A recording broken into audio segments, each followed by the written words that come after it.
අයිබෝන් ටෙක්ටොනික්ස් DIY වෙත ඔබසම සාදරයෙන් පිළිගන්නවා. ටික දවසකට පස්සේ අලුත් වීඩියෝ එකක් එක්ක අද අපි හමු වෙන්නේ. අද මම කතා කරන්න බලාපොරොත්තු වෙන්නේ LED ස්ට්‍රිප් කොහොමද බ්‍රේක් ලයිට් එකකුයි පාක් ලයිට් එකක විදිහට වැඩ කරන්න හරි ගස්ස ගන්න කියන එක. මේක ඇත්තටම ලොකු දෙයක් නෑ. හරි සරල දෙයක් තියෙන්නේ. මොකද ගොඩක් වෙලාවට දැන් අපි දකිනවා බයිසිකල් වල වගේම 3 wheel වල එහෙම ගොඩක් වෙලාවට මේ 3-in-1 LED තියෙන 12 volt වෝල් 12න් වැඩ කරන LED 3 එන ස්ට්‍රිප්ස් තියෙනවා. ඉතින් ගොඩක් තැන් වලට ඒවා හයි කරගෙන එක එක මොඩිෆිකේෂන් කරනවා අපි දැකලා තියෙනවා.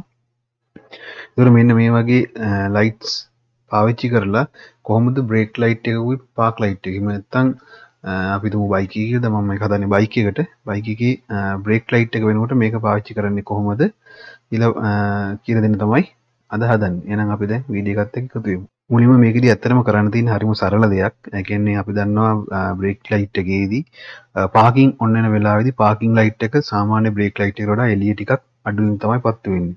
එතකොට බ්‍රේක් ලයිට් එක අපි බ්‍රේක් එක ප්‍රෙස් කරාට පස්සේ ලයිට් එක එළිය වැඩි වෙනවා. නැත්නම් ඉන්ටෙන්සිටි එක වැඩි වෙනවා. එතකොට සාමාන්‍යයෙන් අපි දන්නවා බ්‍රේක් ලයිට් එක ඩබල් ෆිලමන්ට් තියෙන්නේ. එතකොට පාකින් එකේදී එක ෆිලමන්ට් එකක් පත්තු වෙනවා. බ්‍රේක් එක අපි බ්‍රේක් එකත් ප්‍රෙස් කරාම පාකින් එක තියෙද්දි බ්‍රේක් ලයිට් එකේ මත අනිත් ඩබල් ෆිලමන්ට්ම පත්තු වෙනවා. ඒක තමයි සරලම දේ. එතකොට LED දැන් ගොඩක් වෙලාට ඇවිල්ලා තියෙනවා අපිට මේ ටේල් ලයිට්ස් උත් LED වලින් මමත් ඒ වගේ දෙක තුනක් පාවිච්චි කරා. නමුත් ඒ හැම එකම හරි ඉක්මනට සවුත් වෙනවා නැත්නම් පිච්චෙනවා. ඒක නිසා මටත් මම ඒකට එච්චරම කැමති නෑ. දැන් තියෙන LED ලයිට්ස් වලට සමහරට හොඳ ටිකක් මිල අධික ඒවා සමහරට හොඳ ඇති. මම ගත්ත බල්බ් දෙක තුනම මට නම් හරි ගියේ නෑ. ඉතින් ඒක නිසා මම මේ වැඩේ කරන්න කල්පනා කරේ. ඇත්තටම මේ LED ස්ට්‍රිප්ස් වලටත් මම එච්චරම කැමති නෑ. මම කැමති නෝමල් අපි ඉස්සර සාමාන්‍ය පොඩි කාලේ දන්න කාලේ පාවිච්චි කරපු ක්‍රිස්ටල් ක්ලියර් LED වලින් තමයි මේක හදන්න. නමුත් දැනට මම ගාව තියෙන්නේ මේ LED ස්ට්‍රිප්ස්. ඒක නිසා මම හිතුවා මේකෙන් වීඩියෝ එකක් කරනවා.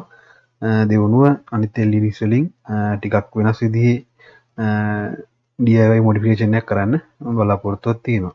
එතකොට මේ LED strips වැඩ කරන්නේ 12 volts වලින්. දැන් වෝල්ට් 12ට කිලිම වැඩ කරන LED strips තමයි තියෙන්නේ. ඒතකොට අපිට මේක සමාන්තරගතව හයි කරගන්න පුළුවන් අපිට මේ වගේ strips කීපයක්ම. දැන් මම තිබුණේ දෙකක්. ඒ නිසා මම මේ දෙක තමයි හයි කරන්නේ. ඒකෙදි ලයිට් දෙකේම පොසිටිව් දෙක එකට ජොයින් කරගන්නවා, නෙගටිව් දෙක එකට ජොයින් කරගන්නවා. එච්චරයි තියෙන්නේ. ඒකල අපිට කරන්ට් එක එකට දුන්නාම 12 volt කරන්ට් එක එකට දුන්නාම ලයිට් එක පත් වෙනවා. හැබැයි දැන් මේකෙදි එළිය අඩු වැඩි වීමක් සිද්ධ වෙන්නේ නැහැ. මොකද මේ ලයිට් එක පත් වෙන්නේ එකම ගානට. එතකොට මේක එළිය අඩු වැඩි කරන්න මොකක් හරි අපිට මේකට පොඩි උපාංගයක් එකතු කරන්න වෙනවා. ඔයාලා දන්නවා ගොඩක් වෙලාවට බ්‍රේක් ලයිට් එකේ ඉන්නේ ඩබල් ෆිලමන්ට් බල්බ් එකක්. අපේ ගොඩක් වාහනවලදී සාමාන්‍යයෙන් වෙන වෙනම ඉන්නේ නැහැ. එකම එකේ තමයි පාකින් බ්‍රේකින් දෙකම ඉන්නේ. ඒතකොට පින් දෙකක් තියෙනවා බල්බ් එකේ යට ඔයාලා දැකලා ඇති. බොඩි එක නැත්නම් වටේ කවර් එක නෙගටිව් එක වෙනවා. අර පින් දෙකෙන් තමයි පාකින් ලයින් එකයි බ්‍රේක් ලයිට් එකයි නැත්නම් ඒ ෆිලමන්ට් දෙකෙන් තමයි පත්තු වෙන්නේ. ඒතර මේකෙන් අපි පාකින් ලයිට් එක පාකින් එකට පත් වෙන ලයින් එක හොයාගත්තොත් ඒ ලයින් එක හොයාගෙන ඒකට අපි හයි කරනවා ප්‍රතිරෝධකයක්. රෙසිස්ටර් එකක් හයි කරනවා. මෙතන මම නම් දාලා තියෙන 470 ohms මේ මංගාව ගෙදර තිබුණ එක. සාමාන්‍යයෙන් මේකට ohms 300 වගේ ඉඳන් 500 600 වගේ අතර සංඛ්‍යාවක ප්‍රතිරෝධකයක් දැම්ම නම් හොඳටම ප්‍රමාණවත්. ඒ දාන ප්‍රතිරෝධකය අනුව ඔයාගේ ඩිම් එකේදී මේකේ තියෙන එළිය එහෙම නැත්නම් මේ LED ස්ට්‍රිප් එකේ තියෙන එළිය වෙනස් වෙනවා. ඒකින් ඔයාට කැමති විදිහට ඒක පාවිච්චි කරන්න පුළුවන්. ඔයා කැමති රෙසිස්ටර් එකක් දාලා බලන්න ඔයාට බ්‍රේක් එකේ පාකින් එකේ අතර ඉන්ටෙන්සිටි වෙනස ඔයාට ඕන විදිහට මෙතන රෙසිස්ටර් එක වෙනස් කරගන්න පුළුවන්. ගොඩක් ලොකු රෙසිස්ටර්ස් දාන්න යන්න එපා. එතකොට ගොඩක් එළිය අඩු වෙන එක වෙන්නේ. සාමාන්‍යයෙන් 300 600 අතර වගේ තියෙන ඕනම රෙසිස්ටර් එකක් ඔයාට පැහැදිලි වෙනසක් එක්ක තියෙන ප්‍රතිරෝධකයක් විදිහට වැඩ කරනවා. ඒක නිසා ඒ වගේ එකක් දාන්න. එතකොට මේකෙදි අපි තව අමතර කැලි දෙකක් දාලා තියෙනවා. ඒ තමයි ඩයෝඩ් දෙකක් දාලා තියෙනවා. මේ දෙක දාන්න හේතුව තමයි දැන් අපි දන්නවා කරන්ට් එක අපි මේ ලයින් දෙකම හයි කරලා තියෙන එකම බල්බ්ස් වලටනේ. ඒ කියන්නේ එකට සමාන්තරව හයි කරගත්ත එකට එක ලයින් එකට තමයි මේ දෙකම බ්‍රේකින් ලයිට් එකයි පාකින් ලයිට් එක දෙකම හයි කරලා තියෙන්නේ. ඒ නිසා දැන් හිතන්න පාකින් ලයිට් එක ඔන් වෙච්ච වෙලාවට පාකින් ස්විච් එක ඔන් වෙච්ච වෙලාවට මේකදී කියන කරන්ට් එක රෙසිස්ටර් එක හරහා යනවා. රෙසිස්ටර් එක හරහා ගියාම මේ එන වෝල්ටේජ් එක ඊට වඩා ඩ්‍රොප් වෙනවා. හිතමු 12ක් කියලා. මේ 12 කියලා එන එක ඊට වඩා අඩු ගාණක් වෙනවා. සමහරට 10ක් වෙන්න පුළුවන් 9ක් වෙන්න පුළුවන්. ඒක වට මේ රෙසිස්ටර් එක ගන්නව කැල්කියුලේට් කරලා ගණන් හදලා ගන්න පුළුවන්. ඒත් එහෙම ලොකු අවශ්‍යතාවයක් අපිට නැහැ දැනට. ඒ නිසා මෙතනදී මතක තියාගන්න ඕනේ මේ එන වෝල්ටේජ් එකට වඩා අඩු වෝල්ටේජ් එකක් තමයි මෙතනින් අවුට් වෙන්නේ. ඒතර ඒ අවුට් වෙන වෝල්ටේජ් එක මෙන්න මෙහෙම ඩයෝඩ් එක හරහා යනවා. මතක තියාගන්න ඩයෝඩ් එකේ තියෙන සුදු පාට ඉරක් නැත්නම් සිල්වර් කලර් වගේ ඉරක්. එතකොට කළු පාට පැත්තෙන් ඉඳන් සිල්වර් පැත්තට තමයි කරන්ට් එක ගමන් කරන්නේ. ඩයෝඩ් එකේ විශේෂත්වය තමයි සිල්වර් පැත්තෙන් ඉඳන් කරන්ට් එක කළු පාට පැත්තට කරන්ට් එක ගමන් කරන්නේ නැහැ. එතකොට මෙයා එක පැත්තකට විතරයි වැඩ කරන්නේ. එතකොට මෙයා හරහා කරන්ට් එක ගමන් කරලා එයා ලයිට් එකට යනවා. එතකොට යන්නේ වෝල්ටේජ් එක අඩු වෙලා ඒක නිසා මෙයාගේ ෆුල් ඉන්ටෙන්සිටි පත්තු වෙන්නේ නැහැ. ටිකක් ඩිම් වෙලා තමයි පත්තු වෙන්නේ. ලයිට් එළිය අඩු වෙලා තමයි පත්තු වෙන්නේ. එතකොට මේ ඊළඟට වෙන්නේ මොකද්ද මේ ඩයෝඩ් එක කරා අපි දන්නවනේ මේ දෙකම සම්බන්ධ කරලා තියෙන එකම තැනට කියලා. ඒ නිසා මෙයා හරහා එන කරන්ට් එකට මේ පැත්තට ආයි වගේ බ්‍රේක් ලයිට් ලයින් එක පැත්තට යන්න chance එකක් තියෙනවා. අන්න ඒක බ්ලොක් කරන්න අපි මෙතනට ඩයෝඩ් එකක් දාලා තියෙනවා. එතකොට මොකද වෙන්නේ මෙයාත් ඉන්නේ ඉදිරිපස නැඹුරු වෙලා මෙයා හරහා එන කරන්ට් එකට සිල්වර් පැත්තේ ඉඳන් බ්ලැක් පැත්තට යන්න බෑ කාටවත්. ඒ කියන්නේ ඩයෝඩ් එකකින් යන්න බෑ. ඒ නිසා බ්ලොක් වෙනවා. එතකොට මේ එන වෝල්ටේජ් එක මෙයාට විතරයි යන්නේ. මෙහෙට බැක් යන්නේ නැහැ. එතකොට ඒ වගේම තමයි බ්‍රේක් ලයිට් එක පත් වෙන වෙලාවට බ්‍රේක් ලයින් එක දිගේ එනවා. එයාට ප්‍රතිරෝධකයක් නැහැ.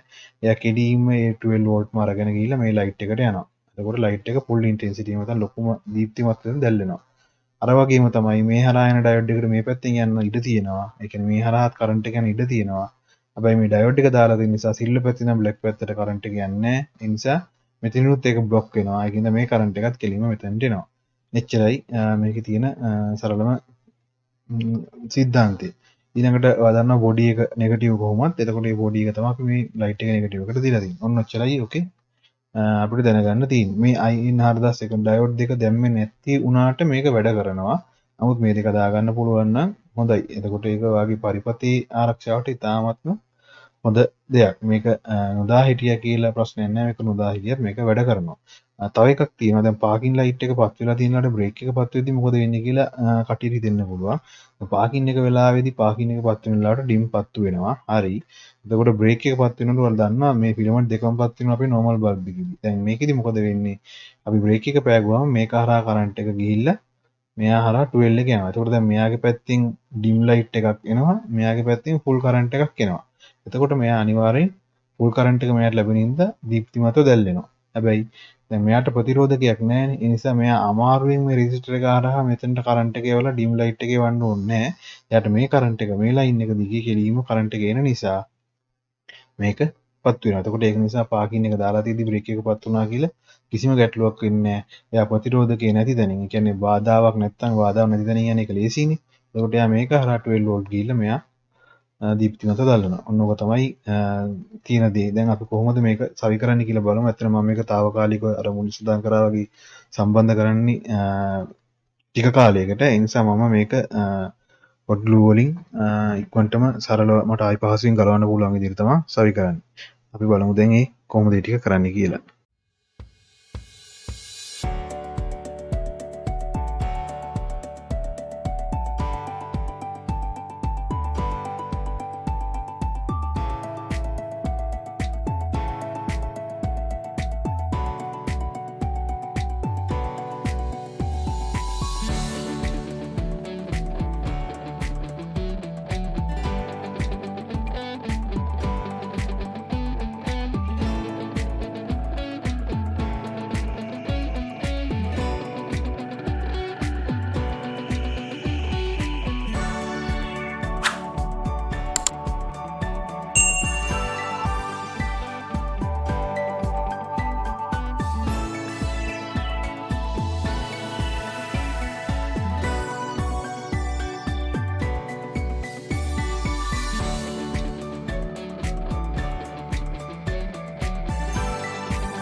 හරි ඔන්න කොතා මට අද ඔයාලට කියලා දෙන්න ඕන උනේ කොහොමද LED strips ඔය dual intensity වලට ලයිට් එක පත්තු කරන්න කියලා. එහෙම නැත්නම් ආලෝක තත්ත්ව දෙකක් යටතේ එකම LED එක පත්තු කරන්නේ කොහොමද කියන එක මට අද කියලා දෙන්න ඕන උනේ. මේ වීඩියෝ එකට ඔයාලා කැමති නම් ලයික් කරන්න, ෂෙයා කරන්න, මගේ channel එකත් එක්ක subscribe කරන්න. මගේ channel එකේ ගොඩක් වෙලාවට එදිනදා ජීවිතයේදී අපිට කරන්න අවශ්‍ය වෙන පොඩි tricks DIY ප්‍රොජෙක්ට්ස් තමයි කතා කරන්නේ. අපි ගාව තියෙන සම්පත් වලින් කොහොමද අපි ඒ වගේ දේවල් කරන්නේ කියලා එකතු වෙන්න මගේ channel එකත් එක්ක ටෙක්ටොනික්ස් DIY channel එකත් එක්ක. එහෙනම් මේ වගේ වීඩියෝ කින් නැවත හමු වෙමු. ඔසෙමට සුබ දවසක්. ආයුබෝවන්.